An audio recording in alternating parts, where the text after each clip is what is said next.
Shalom, kita berjumpa lagi dalam rehat firman Tuhan dari Kisah Para Rasul pasal 1 ayat 15-20. Mari berdoa. Syukur kepadamu ya Allah atas hari yang baru yang Engkau karuniakan bagi kami. Berkati kami saat ini dalam membaca dan merenungkan firman-Mu. Kiranya kami dapat memahami dengan benar. Dalam Yesus kami berdoa. Amin. Kisah Para Rasul 1 ayat 15-20. Pada suatu hari berdirilah Petrus di tengah-tengah saudara-saudara yang sedang berkumpul itu. Kira-kira 120 orang banyaknya, lalu berkata, "Saudara-saudara, haruslah digenapi yang tertulis dalam kitab suci, yang disampaikan lebih dahulu oleh Roh Kudus dengan perantaraan Daud tentang Yudas, pemimpin orang-orang yang menangkap Yesus. Dahulu ia termasuk salah seorang dari kami dan menerima bagian di dalam pelayanan ini. Yudas ini telah memperoleh sebidang tanah dari upah kejahatannya. Lalu ia jatuh tertelungkup dan perutnya terbelah, sehingga semua isi perutnya tertumpah keluar.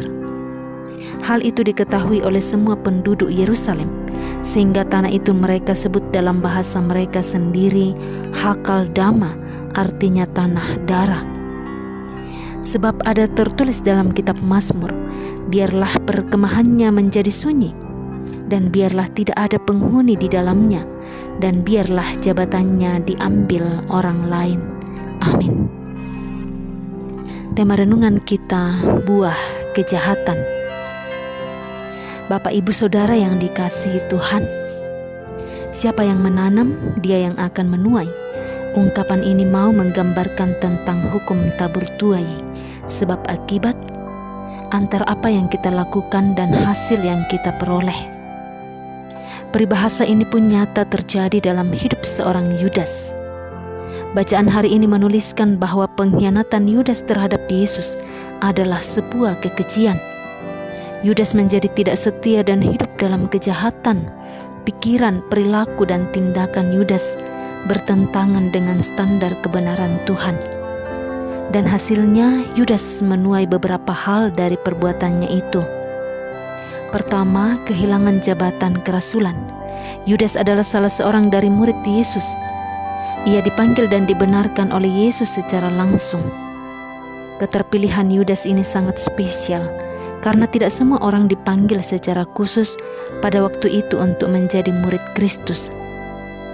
Namun di tengah perjalanan panggilannya, ia tidak setia mengikuti Yesus. Kesetiaan Yudas pudar karena 30 keping perak. Dan ini mengaburkan bahkan menghilangkan kebenaran dalam diri Yudas. Kedua, Yudas kehilangan nyawanya. Perbuatan jahat yang dilakukan oleh Yudas berakibat sangat fatal. Ia mati secara tragis dan hasil kejahatannya tidaklah dinikmatinya. Rusaknya moral seorang Yudas karena keserakahan hanyalah mendatangkan petaka bagi dirinya sendiri. Dan kekosongan jabatan rasul yang ditinggalkan Yudas perlulah diisi oleh mereka yang ikut serta dalam perjalanan pelayanan Tuhan Yesus.